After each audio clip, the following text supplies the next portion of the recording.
Everything you need to make music.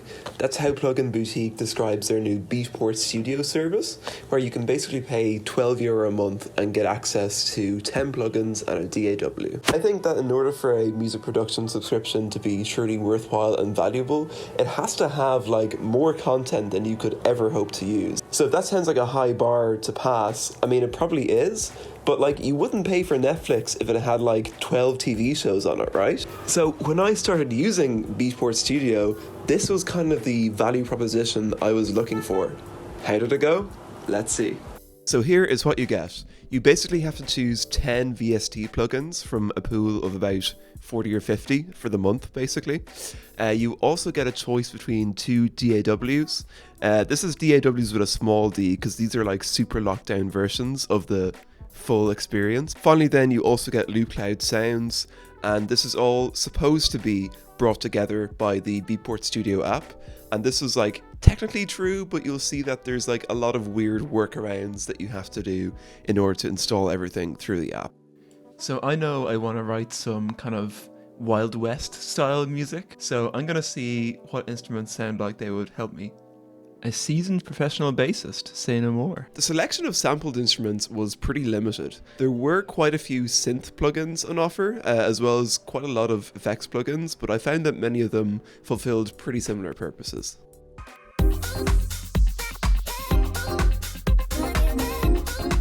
After pretty quickly selecting my 10 plugins, I had to choose my DAW, and to be honest, the options weren't amazing.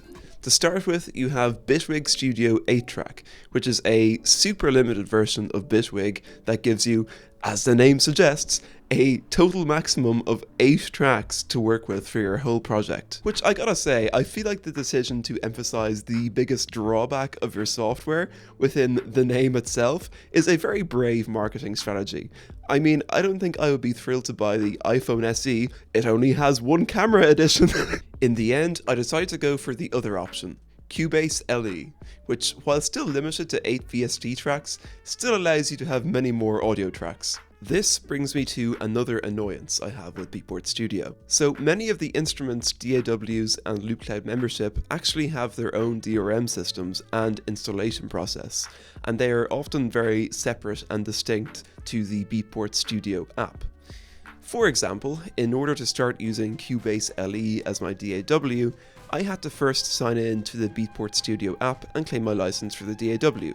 From there, I was taken to a sign-in page on Steinberg's website where, I shit you not, I had to download the installer of the Steinberg installer, which then had to install updates onto itself before I could actually access any parts of the DAW, and all of which downloaded at pretty slow speeds. So by a certain point, I was just totally checked out. Now, most of this was just to get the DAW working. Thankfully, the process for installing most of the VST plugins is a bit simpler, but it's still a bit janky. You hit the download button, but be careful not to navigate away from the plugins page, because that seems to somehow lobotomize the app and it totally forgets that you were ever downloading anything. While we're at it, there is no indication of how large any of these downloads are, and there's no progress bar or percentage to show how much you've already downloaded. So when you want to get a new instrument, you kind of just have to sit there and hope for the best. Once the download is finished, you actually have to extract and run each plugin's installers separately and click through everything manually. From an end user's point of view, this is pretty frustrating. Now, I know a lot of this might be outside of Plugin Boutique's realm of control, but at the same time, when I think of a subscription service, I think of something that's convenient and easy to use, and this doesn't quite hit that mark for me. Anyway, I know I've been pretty negative so far, but once everything was set up, I did get to write some music in Cubase for the first time, and it was pretty fun. Even though the LE version of Cubase is pretty locked down, I quite enjoyed it as a DAW overall.